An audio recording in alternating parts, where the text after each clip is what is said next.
Yesu ashimwe. Dusoma aya majambo dusanga mu gitabo cy'Itanguriro igice cya 6 umurongo wa 18 haravuga ngo ariko nzoshinga isezerano ryanje nawe uzokwinjirana muri ubwo bwato n'abana bawe n'umugore wawe n'abakazana bawe. Dusangira ijambo rivuga ngo kuzigamirwa mu bibazo. Aya majambo avuga ku mugabo yitwa Nowa. Mu gihe cya Nowa abantu ingeso zabo zarononekaye bakora ibyaha byinshi gushikaho Imana yicuza ico yabaremeye. Mbere igira imigabo yo kubamarisha umwuzure, ariko iji nama na Nowa kuko Nowa Bibiri iravuga ngo yari yamushimye kuko ari we yaratunganye agororotse mu gihe cy'urunganwe rwiwe. Iji nama nawe imubwira kubaza ubwato. Niho rero yamubwira aya majambo iravuga ngo nzoshinga isezerano ryanje nawe. Biraryoshe cyane Imana igiranye isezerano nawe, cyane cyane mugiranye isezerano ukayumvira amaherezo abinsinzi idasanzwe.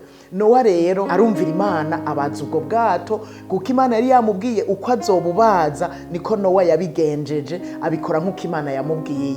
Igihe kikwiye kigeze rero Imana ibwira Nowa kwinjira muri ubwo bwato, yinjirana nabo bantu yamubwiye, abana biwe, umugore wiwe n'abakazana n'ibindi byose yari yamubwiye kwinjirana navyo, ibikoko bibiri kigabo n'ikigore n'ibindi byose yamubariye. Hari muntu mbere yo kugira ngo umwuzure ni wahera ku isi hazoboneka ibikoko, hazoboneka abantu ku isi.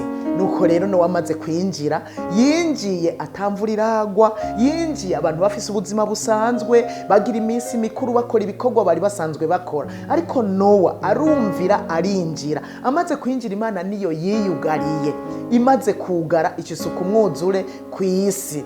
Nowa azigamirwa muri ubwo bwato. Niri jambo navuze, kuzigamirwa mu bibazo. Azigamirwa muri ubwo bwato, abandi bamagwa n'umwuzure, n'ibiri ku isi byose bimazwa n'umwuzure, kandi byamaze iminsi 150.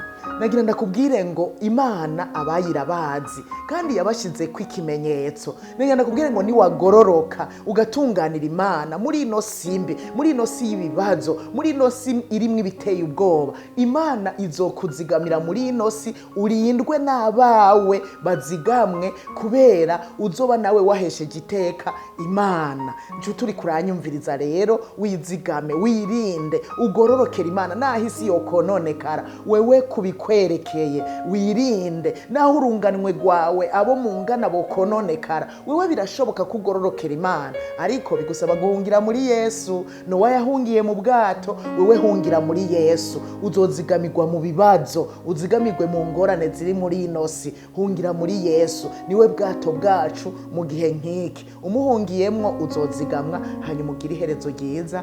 Imana ibahezagire.